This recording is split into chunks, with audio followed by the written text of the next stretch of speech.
Hey, this is Sky. Welcome to my YouTube channel. So I think it's important to be able to see the greater meaning behind the experiences that we have. Sometimes we have an intention for the events that we go through, especially the stuff that we can control, the decisions that we make, and we have our goal in mind. But sometimes it doesn't go that way for us, and there's a greater meaning that is meant for us. And it takes a little bit of being open-minded to recognize. It kind of opens up the idea, is there a fate? Is there some sort of predestination? Is our life like a movie where no matter what's going on, we think that we're in control of our lives, but is there something that's written?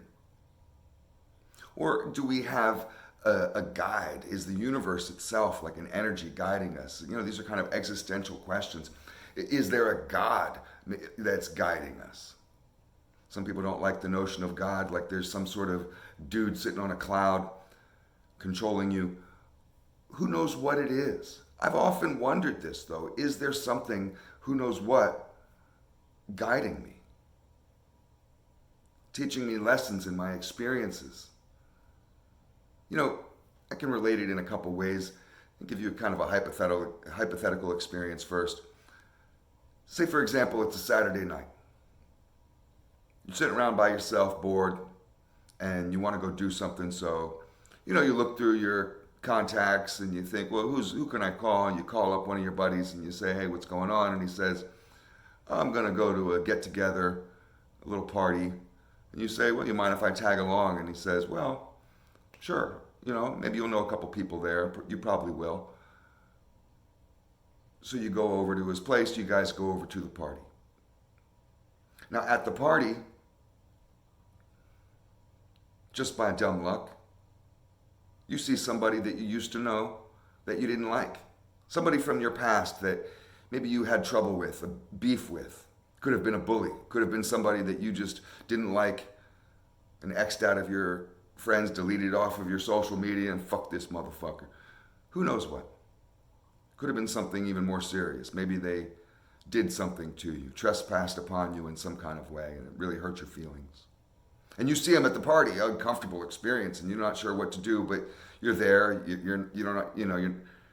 Maybe you didn't drive, maybe your buddy drove, so it's not like you can just get up and walk out. So you have to face that scenario, and it just so happens that you talk to the fella, and you guys shake hands, and you squash all your beef, and you become friends again. Now, under that scenario, what was the point of that Saturday night? Was it just to go out and socialize? Or was the point of that Saturday night for you to run into this ex-enemy and to squash that beef? Was there somebody or some kind of energy guiding you towards that experience? Guiding you towards forgiveness so you can move forward in life?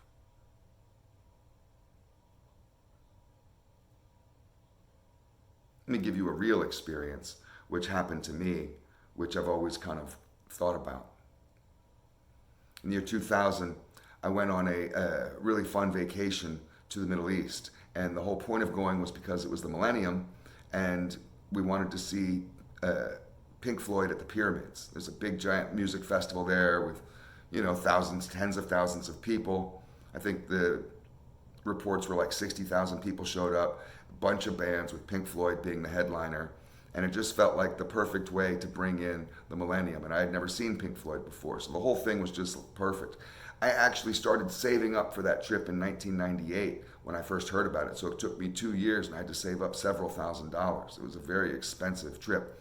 Went to 3 different countries, Israel, Egypt, and Jordan. When you're over there, you got to see all that shit. It's like they're all right next to each other. It's like going from New York to New Jersey to Connecticut. It's all right there. But you got to go. You'd be stupid not to see all of it. And we went for 6 weeks, spending 2 weeks in each country and giving ourselves a real chance to see everything. We went with a travel company called Abercrombie and Kent, and they put together luxury vacation packages, and boy, was this luxury. We stayed in 5-star hotels the entire time. I stayed at the King David in Israel. I stayed at the Mena House Oberoi Palace in Egypt. Beautiful room. Right, I opened up my blinds, literally right outside my fucking balcony, right across the street. Bam, main pyramid. I could sit there in my bed looking at the main pyramid as I go to bed at night. Cost a goddamn fortune. I get over there and I get sick. I get horribly sick. And I didn't really know what it was. It could have been a couple things. I got sick on the airplane ride over there, which was probably just motion sickness, because that's what it felt like. But it was really bad motion sickness. And very uncomfortable. And then as soon as I got over there, I think I might have gotten food poisoning, a real bad thing of food poisoning. Now, I'm just self-diagnosing here. I went to a doctor in Egypt. After I was sick for, I think, about 7 days, I went to go see a doctor in Egypt, and he didn't know. And he was like, oh, we'll take these pills, and hopefully you feel better. Who knows what's wrong with you? And it continued on and on and on. By the time I got to Israel, 3 weeks into the trip, I had to see another doctor because I was still sick as a dog. I was getting worse. It wasn't getting better. You think you would snap out of something like that. I was just getting worse and worse. It was really ruining the trip. I tried my best to go and see the cool things that are there, but I did miss out on some of it. So I missed out on the Valley of the Kings. I missed out on some of the sites and some of the ruins, but I did get to see some of it. I mean, I saw the pyramids, and when I was in Israel, I saw the old city in Jerusalem, but I did miss out on some things, and that was heartbreaking because I spent so much money. I traveled so far. The whole point of the trip was to see this stuff, and now I can't even leave the goddamn bathroom. Puking all day, shitting and puking, sitting on the toilet, just fucking letting everything go through me and puking at the same time until I had nothing left in me, but I was still stuck in that position. My body was just rejecting everything.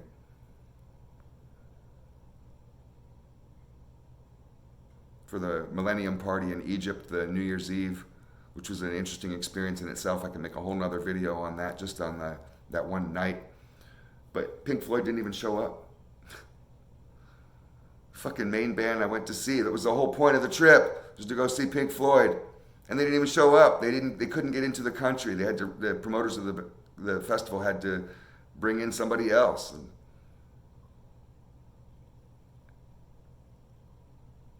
by the time I got back to the States, I just felt so disappointed. Disappointed in myself that I got sick and that I couldn't muster up enough strength to have a good time over there like I wanted to and see everything, that I had to cut so much out of my journey, miss out on so much, spent so much money. I felt like I was a burden to my travel companions. I kind of took it really hard and just felt like no matter what I try in this world, it seems like it always backfires. All I wanted was a good vacation. I don't take a lot of vacations. This was the one. That was probably the first vacation I had taken in 10 years. And it was ruined.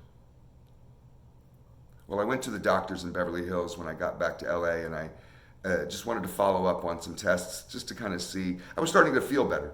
But I didn't know what was wrong with me. And I had been sick in the Middle East and in North Africa for 3 or 4 weeks, for a month, really sick. So I figured if I got some kind of weird virus, West Nile virus, or who the fuck knows, it'd be hepatitis or something, who knows. I got to figure this out. So I went in and got a bunch of tests done by the doctors. And what they did find, they didn't really figure out what was wrong with me in the Middle East. They kind of had the same opinion as the other 2 doctors I saw when I was over in Israel or in Egypt, and they were just like, well, I don't know. But what they did find was that I had a bad liver. That came out in the liver function test that they did, just a blood test, and I had a bad liver. My liver was fucked. And the doctors were shocked. They did one of those ultrasounds on you, and my liver was swollen and engorged or whatever. I mean, just massive, size of a 400-pound man, and I have a thin frame. And it was black as a car tire. They were just like, dude, you're gonna have to get a liver transplant. You could die. And the doctors asked me straight out, and they were like, so you're either a heroin junkie or an alcoholic, because those are the only 2 types of people that we usually see this type of liver damage with, and you have severe liver damage, so what's the deal? I admitted I was an alcoholic. I was a horrible, horrible alcoholic. I was drinking a case of beer a day, followed up by a gallon of wine. I had done that for more than 10 years, every single night, 7 nights a week, and nobody could stop me. I mean, I was just like a boulder rolling down a fucking steep hill with my alcohol addiction. I was just going for it every night. Pass out shitty drunk every night. And I drank myself into a liver problem, drank myself into liver disease. Almost died from it. Luckily, the liver heals itself.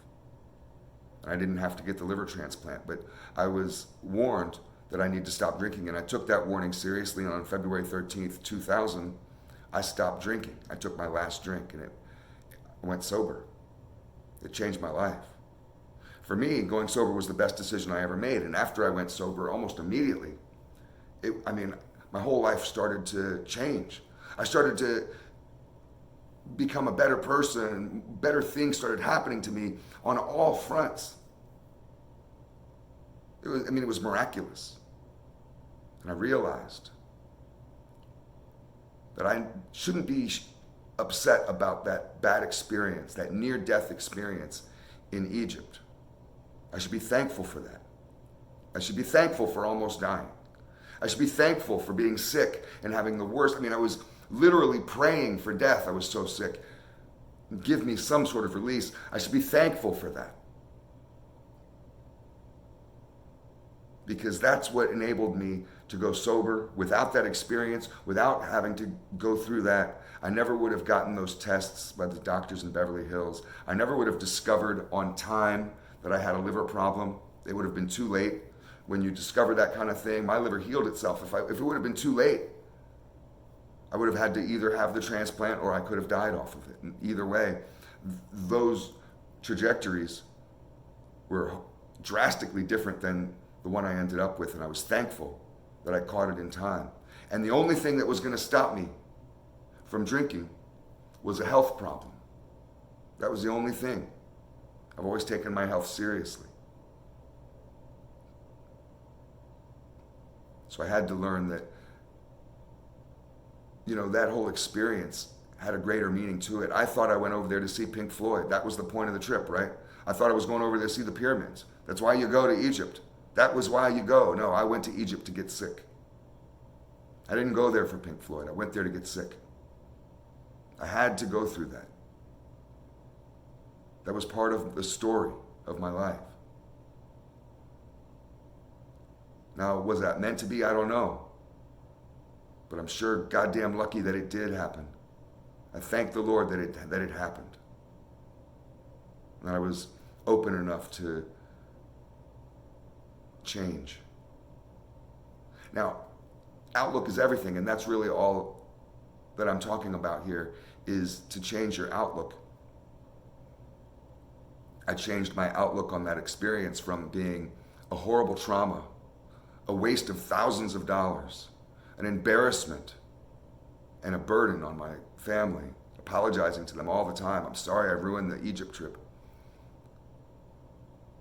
To realizing that it was one of the most important things that it's ever happened to me in my life.